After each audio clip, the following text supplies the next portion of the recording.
হঠাৎ করে খবর পেলাম যেরকম কোচের মধ্যে আগুন লেগেছে, তা হঠাৎ করে চলে এলাম, দেখলাম যে হ্যাঁ সত্যি করে মারাত্মক অবস্থা।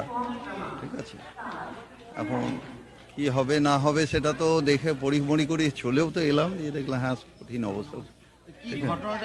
ঘটনা তো কিছু বলা যাবে না, কিভাবে হয়েছে না হয়েছে সেটাও কিছু বলতে পারবো না। ঠিক আছে, তদন্ত হবে।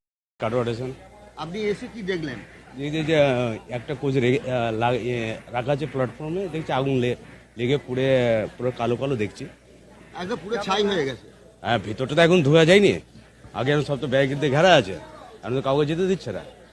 এখন কি করে তার কতটা পরিমাণে পুড়েছে তা তো বলা সম্ভব।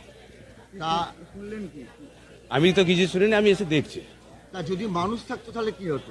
মানুষ থাকলে সেটা তো আতঙ্কের বিষয়, সেটা তো মানুষ থাকলে তো পুরো অ্যাক্সিডেন্টে একটা যেত। আপনি কি এটা তদন্তের দাবি করছেন? এটা অফিসার বুঝবেন, এটা রেল দপ্তর থেকে অফিসাররা আসবেন, এটা ভেরিফাই করবে, দেখবে, রিপোর্টিং করবে, দেখবে, তাদের উপর নির্ভর কি করছেন না করছেন। আতঙ্ক একটা রয়েছে। আতঙ্ক বলতে প্যাসেঞ্জার থাকলে যখন নেই, এখন যাক সাধারণ মানুষের কিছু হয়নি, এইটাই যাক। যদি অমৃত ভারত স্টেশন প্রকল্পের তা দুঃখজনক ব্যাপার, কাটোয়া প্ল্যাটফর্মের মধ্যে এটা সাধারণ মানুষ নিরাপত্তা বা নজরদারির অভাব হতে পারে। তা এখন তারা এখনো কিভাবে এখানে প্ল্যাটফর্মে আছেন, সারা দেখবেন, প্ল্যাটফর্ম স্টেশন ম্যানেজার আছেন বা আরও সব আদার সব ডিপার্টমেন্ট রয়েছেন, দেখবেন। কি নাম আপনার? আমার নাম দীপক।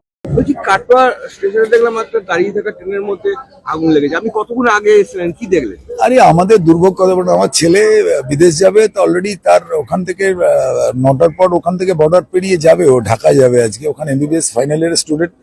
আমরা কাটোয়া ঢোকার 1 ঘন্টা আগে প্রায় 4:58 থেকে আমরা স্ট্যান্ড বাই আউটারে ওখানে দাঁড়িয়ে, এটা কোয়াইট একটা ইরেসপন্সিবল, একটা মানে জঘন্য ব্যাপার।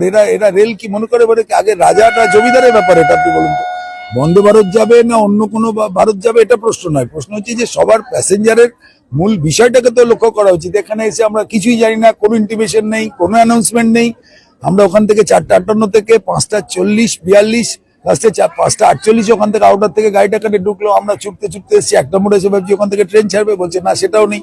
বহু রুগী, অসুস্থ লোক জরুরি কাজে বর্ধমান ট্রেন, তারা 5:15 মিস করলো, 5:35 হাওড়া যাওয়ার সেটা মিস করলো।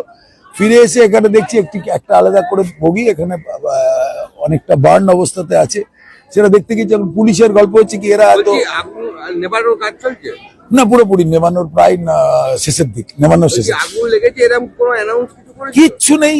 সব থেকে বিরোধী দেখুন, আমার ছেলে পাসপোর্ট দেখাচ্ছে, আমার ছেলে বিদেশ যাবে, কত অসুস্থ লোক, রুগী। এর থেকে বড় কোনো দুর্ঘটনা ঘটতে পারতো না, ডেফিনেটলি এখান থেকে কোনো বড় কোনো দুর্ঘটনা, কারণ প্রথম দিকে ট্রেন তো এখন সকালের দিকে অত অ্যাভেলেবেল নেই, প্যাসেঞ্জারও নেই, যেটুকু ট্রেন আছে কপি কানেকশনের এটার সঙ্গে ওটা। কি নাম? আমার নাম শান্তনু রায়, পার্থ সালার।